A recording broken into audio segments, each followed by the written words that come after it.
আমরা জনপ্রশাসন এবং উপদেষ্টা পরিষদ বিষয়ে কিছু বক্তব্য দিয়েছি যে জনপ্রশাসনে যেভাবে বদলি পদায়নগুলো হচ্ছে সেটা আসলে কিসের ভিত্তিতে হচ্ছে, সেক্ষেত্রে নিরপেক্ষ এবং যোগ্যতার ভিত্তিতে পদায়ন হচ্ছে কিনা। কারণ আমরা বিভিন্ন জায়গায় দেখতে পাচ্ছি, শুনতে পাচ্ছি যে প্রশাসনের বিভিন্ন ভাগ বাটোয়ারা হচ্ছে।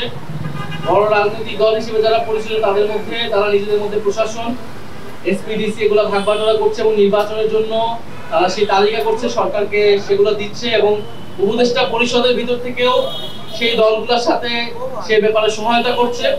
ফলে এভাবে চললে সরকার নিরপেক্ষতা প্রশ্নবিদ্ধ হবে। আইন উপদেষ্টা আমাদেরকে বলেছেন যে তত্ত্বাবধায়ক সরকারের না, বরং তত্ত্বাবধায়ক সরকারের মতো যাতে আচরণ করে, অর্থাৎ নিরপেক্ষভাবে, সেই বিষয়ে বলা হয়েছে। তত্ত্বাবধায়ক সরকারের বিষয়টা কিন্তু জুলাই সনদের আওতাধীন। সেই বিষয়ে ঐকমত্য কমিশনে আলোচনা হয়েছে তত্ত্বাবধায়ক সরকার কিভাবে গঠিত হবে এবং কোন প্রক্রিয়ায় গঠিত হবে, সেখানে নোট অফ ডিসেন্টের বিষয়টা আছে। ফলে তত্ত্বাবধায়ক সরকার জুলাই সনদে আসবে, গণভোটের পরে এই বিষয়ে আসলে চূড়ান্ত হওয়া সম্ভব। এর আগে তত্ত্বাবধায়ক সরকার যাওয়ার কোনো ধরনের আসলে সুযোগ নেই। ফলে এই কথা যদি বলে থাকে যারা, তাদের কোনো ধরনের দুরভিসন্ধি রয়েছে। আমরা ডক্টর মোহাম্মদ ইউনূস বা এই উপদেষ্টা পরিষদ আমরা মনে করি যে তারা সংস্কার বিচার প্রক্রিয়ার মাধ্যমে নির্বাচন করাটা তাদের দায়িত্ব, সেই কমিটমেন্ট নিয়েই তারা কিন্তু সরকার গঠন করেছে। তবে তাদের বিরুদ্ধে যে অভিযোগগুলো আছে সেই অভিযোগগুলো যাতে তারা বিবেচনা করে নিজেদেরকে পুনর্গঠন করে নেয়, উপদেষ্টা পরিষদের দক্ষতা যাতে বৃদ্ধি করা হয় সে বিষয়ে আমরা বলেছি।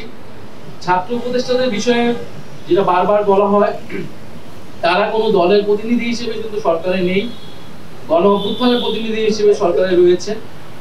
ফলে অন্য উপদেষ্টারা যেরকম ছাত্র উপদেষ্টারাও সেরকম। ছাত্র উপদেষ্টাকে যদি কোনো নির্দিষ্ট দলের প্রতিনিধি বা সংশ্লিষ্ট হিসেবে দেখা হয়, অন্য অনেক উপদেষ্টাদেরও বিভিন্ন দলের সাথে সংশ্লিষ্ট রয়েছে, রাজনৈতিক সাবেক ব্যাকগ্রাউন্ড রয়েছে। ফলে সেই বিষয়গুলো সরকারকে বিবেচনা করতে হবে। কারণ সরকার যখন গঠিত হয়েছিল বিভিন্ন দলের রেফারেন্সে কিন্তু এই উপদেষ্টা পরিষদ গঠিত হয়েছে এবং তারা এই সরকারের ঠাঁই পেয়েছে। ফলে উপদেষ্টা পরিষদ পুনর্গঠন করতে হলে শুধু ছাত্র উপদেষ্টা নয়, অন্য যে উপদেষ্টাগুলো রয়েছে, আমরা প্রধান উপদেষ্টার কাছে সেই নামগুলো আমরা বলেছি যে কারা কারা কোন কোন দলের সাথে সংশ্লিষ্টতা রয়েছে বা প্রশাসনের ভাগ বাটোয়ারার সাথে জড়িত আছে। ফলে সার্বিকভাবে এটা বিবেচনা করতে হবে।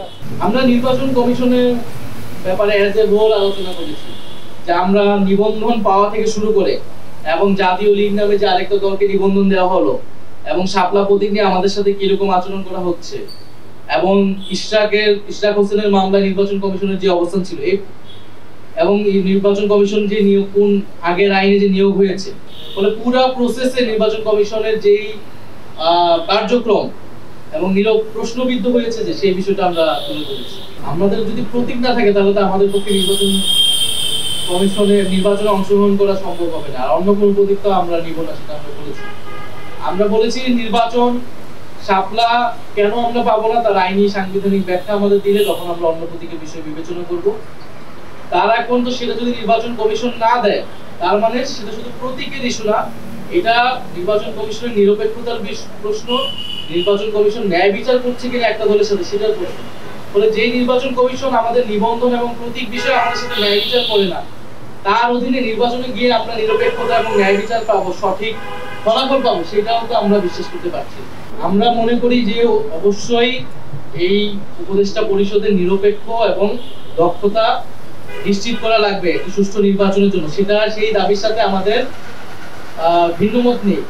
কিন্তু এই উপদেষ্টা পরিষদ পুরো পরিবর্তন করে তত্ত্বাবধায়ক সরকার নিয়ে আসায় এইটার আসলে সুযোগও নেই আইনগতভাবে। কারণ তত্ত্বাবধায়ক সরকারের বিষয়টাই পুরো জুলাই সনদের অধীনে আওতাভুক্ত আছে। যদি তত্ত্বাবধায়ক সরকার আপনি গণভোটের আগেই সেটাকে বাস্তবায়ন করতে চান তাহলে নির্বাচন কমিশনও পুনর্গঠন করতে হবে জুলাই সনদের আইন অনুযায়ী বা সেখানকার ঐকমত অনুযায়ী। ফলে এই বিষয়গুলো আসলে যারা বলতেছে তারা কোন বিবেচনায় বলতেছে, কোন উদ্দেশ্য নিয়ে বলতেছে, এটা আসলে সন্দেহজনক। আমরা এটা স্পষ্ট করেছি যে জুলাই সনদের সাংবিধানিক আদেশ সেটা বিদ্যমান সংবিধানের অধীনে সম্ভব নয়, সেটা প্রেসিডেন্টই দিক অথবা প্রধান উপদেষ্টাই দিক। বিদ্যমান সংবিধানের অধীনে এরকম কোনো ধারা নেই, কোনো সুযোগ নেই। ফলে এই সাংবিধানিক আদেশ জারি করতে হলে আপনাকে সংবিধানের বাইরে আসতে হবে, সেটা একটা এক্সট্রা কনস্টিটিউশনাল ম্যাটারই হবে। ফলে এই এক্সট্রা কনস্টিটিউশনাল ম্যাটারের বৈধতা হবে জুলাই গণ অভ্যুত্থান। জুলাই গণ অভ্যুত্থানে জনগণের যে সার্বভৌম ক্ষমতা এসেছিল তার ভিত্তিতেই জনগণ সংস্কার এবং পরিবর্তন চেয়েছে এবং সেই অনুযায়ী এই সাংবিধানিক আদেশ জারি করা হবে।